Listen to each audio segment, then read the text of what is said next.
Toppers की interview तो सब लोग लेते हैं, but how an average student gets a good rank in NEET PG, we are going to listen to her story. So I have today Dr. Shemantika Mondal, who got AIR 3169 in NEET PG 2025 in her first attempt. Hello to all my NEET PG aspirants. I'm very privileged to be a part of this video and hope that by the end of this video, I can help out each and every one of you. So Dr. Shemantika Mondal, could you tell that from which percentile you started exactly 1 year ago, and what was your final percentile in the NEET PG 2025? So I started my first GT was at around July 2024, where my first percentile was 42.3 percentile with a near about 250 marks. My average percentile throughout this 1 year remained around 90 to 91 percentile. My NEET PG mock of Marrow percentile was 91, and my last GT before the main exam, which I gave 10 days back, was 87 percentile. In ESET, I got a 10K rank with an 88 percentile, and in NEET PG, I got a 598 marks with near about 98.6 percentile. Thank you. So it's a massive improvement, as you can see, compared to the last GT into the final. We will go to that question also. But at first, I want to know, how was your this 1 year journey for NEET PG preparation? So I started around July 2024, as I already mentioned. That time it was very difficult for me because first time I was into internship, like it was too much duties, night duties. It's very difficult for me to cope up. But as it went by, I was used to it. In I completed my main notes revision by 4 months approx. After which I started my Marrow RR revisions, and accordingly I gave GTs. But I noticed one thing, that my GT marks or percentile was not improving to that much as I was expecting. So I thought that I needed some crisp source or short source which was easily revisable. So I went on to BTR after suggestions from few people. I started with BTR, after which my GT marks and rank improved a lot to about maybe 135 to 140 corrects. And then started my main journey. That is, I started BTR from December. I maybe gave 2 to 3 revisions of BTR in at the end of December and January, when I was posted in general medicine department. One morning I got a call from my mama saying that my dad has been admitted to the hospital and he's in the OT. He has suffered an AMI in the morning. We were like shattered. We had to immediately leave for the hospital, and it was a 4 hours journey. When we reached, the doctor informed us that he had a triple vessel block and it would be very difficult for them to save him. But yeah, by God's grace and by their medical management and surgical management, somehow he was saved, but he remained bedridden. And doctors advised complete bed rest, so my mother had to stay over there in the hospital itself.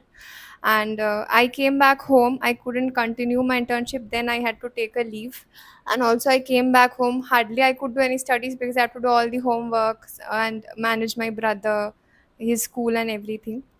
Okay, so this was not just the end. After that, near about in March, when I was posted in surgery department, then I had an accident in during my night duty. I fell down from the stairs of the building, and I had a fracture of the sacral vertebra. Immediately, I was taken to the emergency department of my hospital, and I was given proper management, and I was advised a strict bed rest for 2 whole months. Now you guys would ask that, okay, so it would not affect my studies. Yeah, it did not affect that much, but that physical pain, I was not even able to sit, not even able to get out of the bed, not even able to sit, sleep properly. So the extreme pain, I did study, but my pace, my efficiency, everything went to the lowest part. And my accordingly my GT marks and everything again came down. Whatever I had improved after studying BTR, despite studying BTR, Marrow RR, now also it was not improving. So I was completely shattered. And then my seniors, some of my batchmates and people around, even some of my relatives also said that कि तो नहीं होगा, एक बार में छोड़ दो, like take one more drop, you're an average student, you can't do it. Some even said you are faking an illness, despite of me providing all the x-rays and the reports to them. Whatever I had, I did it today. So that's it. Do you think that reading Marrow main notes was beneficial to you? You said that in the 4 months you studied Marrow main notes. So was it helpful Actually, I'm for the an exam? average student, so I have that habit of forgetting everything. I think that majority of you can relate to this. I had completely forgotten what I studied in first year, second year, and even third year. Majority of the things, so I had to go through the main notes. Otherwise, my basics were completely a zero. And until and unless I don't know the basics, how will be I able to just solve the questions like that? Because I at least need the concepts. I need not just mugging up everything, right? You need concepts from for each and every subject, whatever short subject maybe or long subject you need. So I did went for main videos of all these subjects. For some short subjects I did leave because I did not get the time, but of all the main subjects I studied the main videos, and they were helpful for me because I got my basics from there. So what was the source of your preparation subject wise? Okay, so for majority of these subjects, I did Marrow, and for medicine, that's the most asked question though. I did Marwa sir's notes, and for micro and patho, I did Preeti ma'am's notes. For pediatrics, I did Minakshi ma'am's notes, and for pharma, I did GRG sir's notes. And I always had the thing that one source, one subject. So whichever subject I studied from Marrow main notes, I also did RR from Marrow only. And subjects which I already mentioned just now, I did all those subjects RR as well as main notes from the same teacher's notes only. Other than this, I studied BTR. BTR I did for all 19 subjects, and I also supplemented it with integrated videos of BTR and compiled videos. But then compiled videos, extra edge, I did these in the last few months only because I had time. Other than that, I did only the END videos of BTR and the integrated and main videos of BTR. Also, I gave GTs from Marrow itself, majority. One or two maybe from other sources like Cerebellum, doc tutorials, and didn't give many other GTs from other sources. I gave 4 DAMs CBT, which were beneficial for me. And as far as PYQ, PYT, and Q Bank is concerned, I did everything from Marrow itself, and that's it. So how was DAM CBT helpful and different from GTs? Because most of the students give only GTs. I also emphasize on giving CBTs. So how were CBTs providing an extra edge which the GTs couldn't provide? Okay, so I was that kind of student who had a lot of exam hall anxiety. Whenever I used to sit down in the exam hall, it was very different from me. Not like my home Wala GT, where I used to sit in a soft corner and a comfortable corner of my house and solving questions. So when I had that exam hall anxiety, because of which my INICET also went that bad, so I thought that let's give a CBT. So whenever I went to the CBT, first my first two CBTs are worse. Like I am seeing that whenever I'm seeing the question, I'm not able to recall what I studied. I'm having so tension. I'm marking questions with a self doubt. Will that be the answer, or did I study something else, or is this question so much easy that I'll mark this option, or let me mark something else? So this was what I was doing. So if you are that person having too much of exam anxiety, then I feel that you should give NAM CBT because it's extremely beneficial. And for each and every average student, you should give NAM CBT. And did you use the digital image banks which I Yeah, made? sir, your digital image banks, especially before entering the exam hall, I remember I saw that transition epithelium image and it came in the exam. So I was so thankful that, yeah, I did see. I also saw those comment questions before entering the exam hall, and like almost 50 to 60% of your images were relatable with the main exam. I'll not say that exact images came, But yeah, they were relatable. If we understand the image while reading, then yeah, sure, we can do it. NEET PG, actually, the NEET PG, they don't give the classical images, as I have said in my videos also. They tend to give the photographs taken by the faculties who are setting up the question paper. Only things you will get the similar images or the same images from the internet, which I have made in the digital image bank, are the pre-paraclinical subjects, some graphs, or maybe like she said, the histology of transitional epithelium or radiology, or else they will give clinical photos only. So if you want to check our digital image bank, then you can check it from the description box below. Now, your INICET exam was not up to your expectation. In this time, after from the INICET to the NEET PG postponed, how did you prepare to give the best shot in the NEET PG exam? Okay, so this I was I would like to say that this was the like changing moment or the most important points of this entire video I'll be telling now. So as sir already said that NEET PG or INICET, if you give INICET before NEET PG, that will be your biggest GT. And everyone should give INICET and should give a try to INICET at least if you're not prepared, because that will be a kind of your exam hall preparation. You can assess that. So that's what exactly happened with me.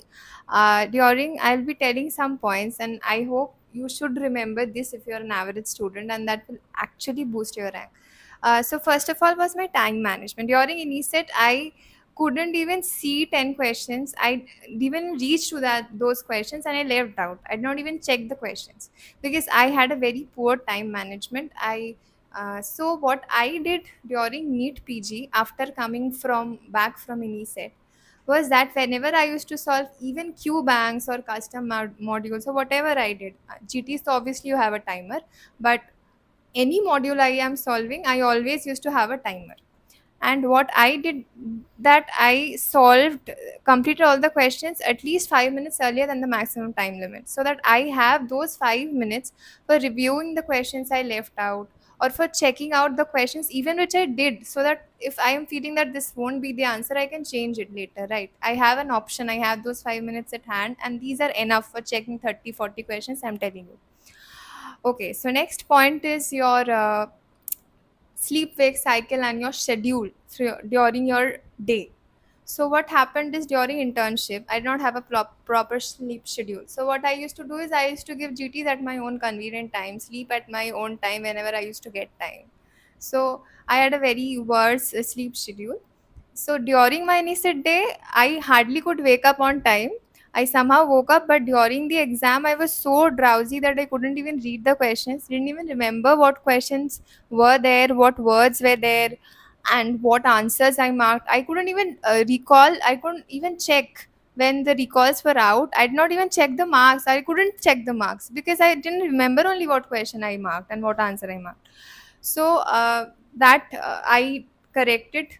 What I did was that whenever I used to give a GT after INICET, I always gave it in the morning hours. That is from 9 only. And whenever I did not give a GT, I used to practice MCQs from 9 o'clock in the morning. And I keep a proper sleep schedule and slept at that particular time every day.